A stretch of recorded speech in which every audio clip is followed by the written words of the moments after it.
सृष्टि बचपन से ही दिखने में सुंदर नहीं थी, लेकिन अमीर बाप की बेटी सृष्टि पर उसकी मां जान छिड़कती। मेरी बेटी कितनी प्यारी है।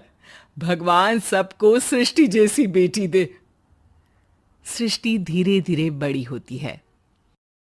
एक दिन सृष्टि की सहेली कहती है, तू दिखने में कितनी अजीब सी है, लेकिन मैं जानती हूँ हम सब में सबसे अच्छी शादी तो तेरी ही होगी। तेरे पापा अमीर जो हैं। और बता नहीं सकते यार, दहेज तो हर कोई देता है, ये क्या ज्यादा ले जाएगी अपने पति के लिए? अरे बड़े शहर में कोठी है इसके पापा की। अरे पापा की है ना, कौन सी इसकी है? इसकी होती तब तो कोई भी लड़का इससे शादी कर लेता। अरे पापा की मतलब पापा की है तो मेरी ही है ना? किसने कहा? अब तेरी तो तब होगी ना जब तेरा भाई ना हो। वैसे भी शादी के बाद सारी प्रॉपर्टी भाई के नाम होती है। सृष्टि समझ जाती है कि उसे किसी भी हालत में माँ बाप की सारी प्रॉपर्टी को अपने नाम करना है, लेकिन कैसे? एक दिन सृष्टि का भाई शीनू कहता है, बहन क्या कर रही है? तुझसे एक बात करनी है। अरे हाँ हाँ करना, मैं तो तेरी बहन हूं। बहन मेरी लाइफ में ना एक लड़की है, बहुत अच्छी है। मैं सोच रहा हूँ माँ और पापा से बात करूँ शादी के लिए। सृष्टि को समझ में आ जाता है कि भाई की शादी होते ही भाभी उसे एक दिन भी घर में बर्दाश्त नहीं करेगी। क्या बात है भाई, बताना कौन है वो? यार वो बहुत अच्छी लड़की है, पढ़ी लिखी है, मेरे साथ जॉब भी करती है।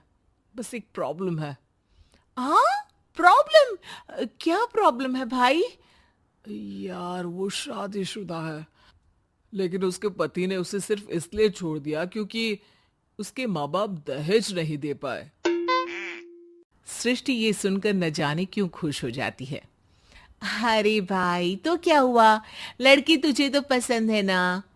शीनू को लगता है कि बहन उसे समझ रही है। वो इस बात से अनजान होता है कि उसकी बहन की मंशा पूरा घर हड़पने की है। सृष्टि अपनी माँ से कहती है, मम्मी मुझे तो बहुत चिंता है, पता है शीनू क्या कर रहा है? अरे क्या कर रहा है? वो तो काम पर जाता है और वापस घर आता है।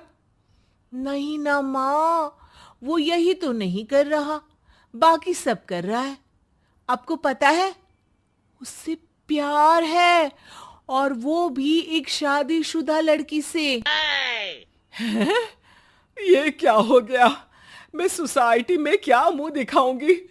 अरे तेरे पापा तो यही कहेंगे कि मैंने ही उसे बिगाड़ दिया है। माँ देखो, मेरी बात मानो, पापा पर भी विश्वास करने की जरूरत नहीं है। अब आप ही बताओ, पापा इतनी देर घर के बाहर रहते हैं क्यों, बोलो? अरे बेटा वो तो नौकरी करते हैं ना। तू बहुत भोली है माँ। पापा का ऑफिस तो 7 बजे खत्म हो जाता है, लेकिन देखो कितनी देर से आते हैं। अरे नहीं नहीं बेटा, ऐसी कोई बात नहीं है। सृष्टि माँ को एक औरत से बात करते पिता की फोटो दिखाती है। देखो माँ, कैसे हैं पापा? मैं ना कहती थी कि पापा सही नहीं है। मैं तेरे पापा से बात करूंगी, दे फोटो मुझे। ओ माँ, वो तो डिलीट हो गई। लेकिन चल, तूने तो देख लिया ना, पापा से बाद में बात कर लेना। और हाँ, मेरा नाम बिल्कुल मत लेना, हाँ माँ? अब क्या था, सृष्टि के माँ और पिता के बीच झगड़ा होना शुरू हो जाता है। सृष्टि के मन में क्या चल रहा था कोई नहीं जानता था। एक दिन, माँ सृष्टि के लिए एक लड़का देखा है, वो लोग शाम को उसे देखने आने वाले हैं।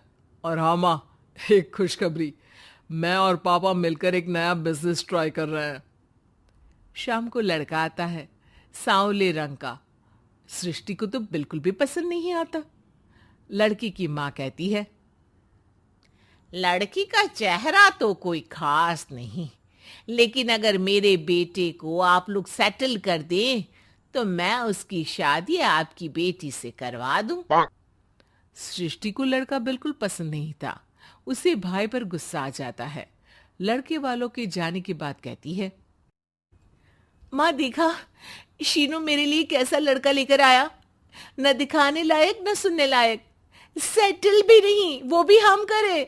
अरे माँ मैं जानती हूँ ये मेरी शादी किसी भी घर में क्यों करवाना चाहता है। अरे कैसी बात कर रही है बहन, तूने तो देखा ना, लड़के को मैंने ही मना कर दिया तुझसे शादी के लिए।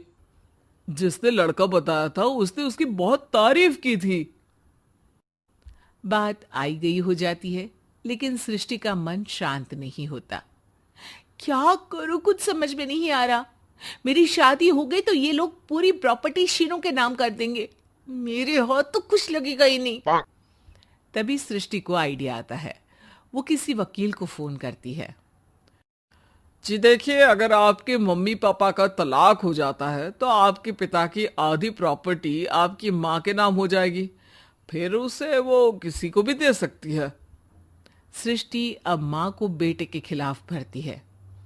माँ, शीनू पर नजर रखा करो, वो जिस लड़की के प्यार में है ना वो शादीशुदा है। यहाँ आएगी, सारा पैसा रुपया जमीन जायदाद सब हड़प लेगी। पापा का भी हाल तुमसे छुपा नहीं है। ऐसा ना हो कि मैं और आप एक दिन सड़क पर भीख मांगे। हे भगवान, मैं तो जीते जी मर जाऊंगी अगर ऐसा हो गया तो। ऐसा हो गया नहीं माँ, ऐसा ही होगा। अभी समय है, आगे का सोच लो। मैं तो कहती हूँ पापा से आधी प्रॉपर्टी लेकर अलग हो जाओ। पापा की आधी प्रॉपर्टी भी हम लोगों को अगर मिल जाती है ना तो अगले 7 जन्म सफल समझो। बेचारी माँ बेटी के कहने पर पति से तलाक लेकर अलग हो जाती है। सृष्टि अब पैसों से गाड़ी और अपने दूसरे महंगे शौक पूरे करने लगी। उसके दोस्त भी उसके पैसे इस्तेमाल करते। सृष्टि, कल तुम कहाँ थी?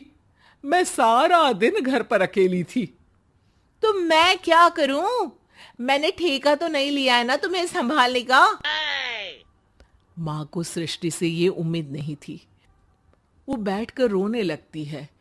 वहीं उसका पति यानी कि सृष्टि के पिता आ जाते हैं। मैं जानता था कि तुम्हारा यही हाल होगा, तो आपने मुझे रोका क्यों नहीं? मैं रोकता तो तुम रुकती क्या? सृष्टि के कहने पर तुमने मुझ पर अपने बेटे पर शक किया, लेकिन तुम ये भूल गई कि कैसे हम दोनों ने मिलकर जीवन में इतना सब खड़ा किया। माँ पति के गले लग जाती है।